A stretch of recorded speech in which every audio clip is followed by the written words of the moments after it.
So good afternoon, students of business studies. Now welcome to the audio video session. I had already presented the subject matter in Google Meet for your easy understanding. Now it will doubly benefit you because I am going to repeat the same thing. So today I am going to discuss manager and managerial role from your examination point of view. Because on 25/11 you are going to have your examination in business studies in lesson number 3 and 4. Okay. Now, before discussing who is a manager, I feel that I should stress upon the question: what is the need for a manager? Why at all a business organization needs a manager?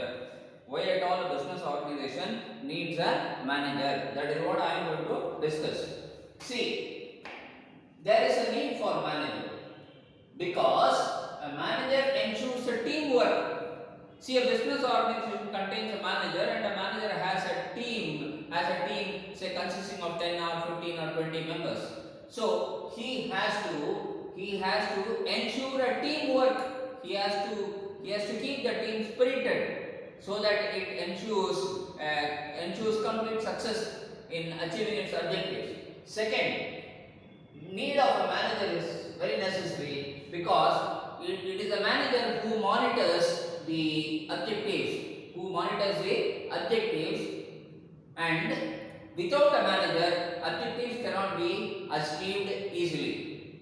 So a manager is needed. Then, all said and done, a manager is very important element in an organization because he helps in coordinating among the members, and he controls all the business activities.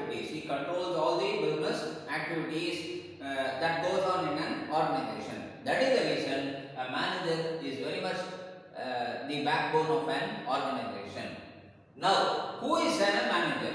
I discussed why a manager is needed. Now I will discuss who is a manager. So one who coordinates is a manager. One who coordinates, that one who connects with his team members and achieves the goal, he is called the manager. He coordinates, so he is a coordinator. He is the coordinator. The manager coordinates the activities of a group of persons to achieve a common goal. Please understand this word, a common goal. Suppose I have an organization and I am the manager, and the organization has given me the responsibility of creating a profit turnover of say about 10 crores for this year. So that 10 crores is the objective, not only for me, but it is also the objective for the whole team members and as the organization as a whole. So that is why that is called as common goal. So everyone here works for a common goal, that is say 10 crores achievement for this year. So that is how it is defined as one who coordinates is a manager. The manager coordinates the activities of a group of persons to achieve a common goal. Now, definition. Now, several experts have given definition, and one such expert is Henry Mintzberg. He says a manager is an individual who performs the functions of planning, organizing, staffing, then directing and controlling in order to achieve the desired goal. So what do you mean by staffing? Staffing means recruitment of new people is called staffing. So these are the functions of a manager according to Henry Mintzberg. Now, in today's topic, the entire topic is based on Mintzberg principles only. So we should study Mintzberg managerial roles. Now, Mintzberg describes in his book called The Nature of Managerial Role. He discusses 10 specific roles of a manager. What are the 10 roles? He acts as a figurehead. That is, as a figurehead, he receives the official visitors to his company, and then he conducts meetings, and he gathers internal and external, and he takes care of the internal and the external matters of the company. So that is why he is called the figurehead. Now, he acts as a leader. As a leader, he keeps the whole force productive. He keeps his team productive by motivating them. Then he takes care of the organization goals and the goals of the people also. he not only takes care of the organization goals, but he individually cares for the individuals and help them in achieving their individual goals. Then he acts as a developer of social network. He creates a social network. That is, he creates a social network outside the organization. He creates a social network outside the organization, thereby gathering information. Then he acts as a monitor. Now, how does he act as a monitor? He acts as a monitor by gathering information about the task he is responsible for. He is not only responsible for the whole team, he is responsible for the task assigned to him also. So he keeps monitoring not only his individual responsibilities but also the responsibilities of the team. Then he gathers information from documents, then he conducts meetings and he converses with other top business people in gathering information. Then he monitors the outside and inside activities. He not only monitors the outside activities, he also monitors the inside activities. So both activities, monitoring of both external and internal activities, both go simultaneously with the manager.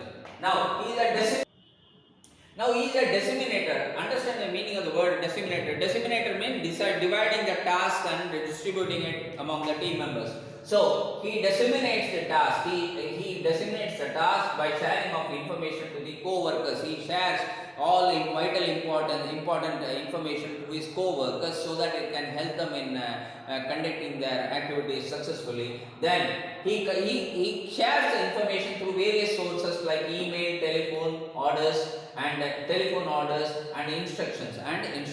And while disseminating the information, he filters the information. He knows what information to be given to whom. So he filters the information. Then he acts like a spokesman. He acts like a reporter for the company. He communicates with the outer world on corporate policies. So what policies have changed, what are the old policies that is existing, whether the policies have to be changed or not, what new policies will have to be implemented in this organization. All these things are decided by him. That is why he is called a spokesman. Then he also takes care of the performance and the important information for external parties. He also takes care of the performance of the corporate, and then he also shares information to the external parties. So that is why he is called a spokesman. So he is a spokesman for not only for the company as well as for the outer world. Then he acts like an entrepreneur. Now he acts like an entrepreneur because he takes care of the working and the performance of an organization as though it is his organization. That is why he is termed as an entrepreneur. Innovative functioning. Then he brings in a lot of innovative ideas in functioning of the organization. Then he brings in new ideas regarding technology. Then he brings in improvement in product. By connecting himself with the product team, and also he discusses with the product team as to what process can be implemented for improvement in the manufacturing of a product. So he is an entrepreneur. Then he is a disturbance handler.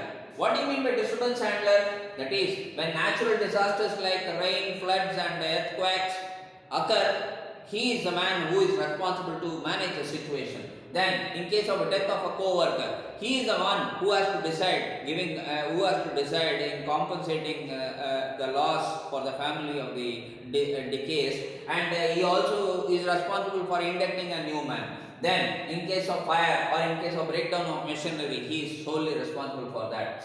Resource allocation.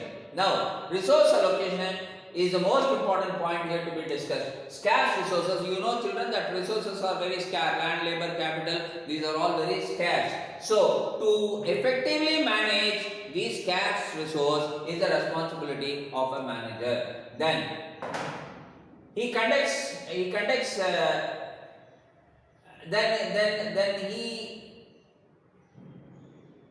decides using these scarce resources efficiently to meet the organization needs.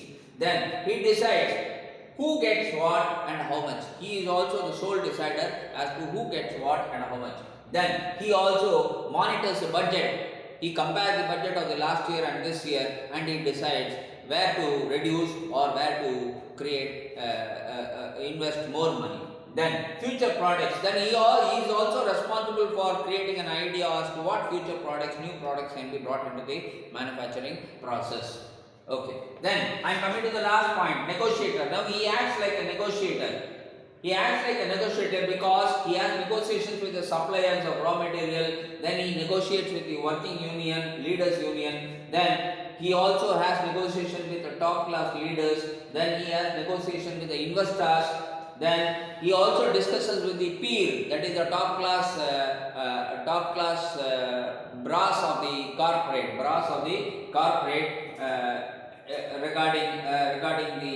regarding the availability of resources, how the resources to be used. He discusses all these things with the peer in the organization.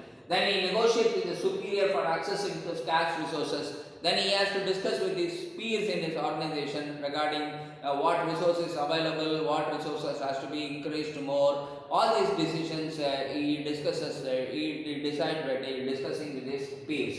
So all this negotiation he does regarding capital, personals means recruitment of staff and other facilities. Okay, subordinates. Then he is also responsible for managing the subordinates and for allocation of subordinate. Then for allocation of employees. Then he discusses about the allocation of employees. He decides about the allocation of the employees between tasks to meet the goals. So his responsibility is to keep on meeting the subordinates and keep discussing with him regarding where they have so far reached as far as achievement of their individual goals are concerned. So he has to keep on discussing with them intermittently. So that is all his roles. And so he is a manager not only for the organization, and he encourages not only the organization, but he also helps the individuals to achieve the goals so that their personal needs can be fulfilled. I hope children all these points that I have discussed is very clear to you. Thank you for today's session.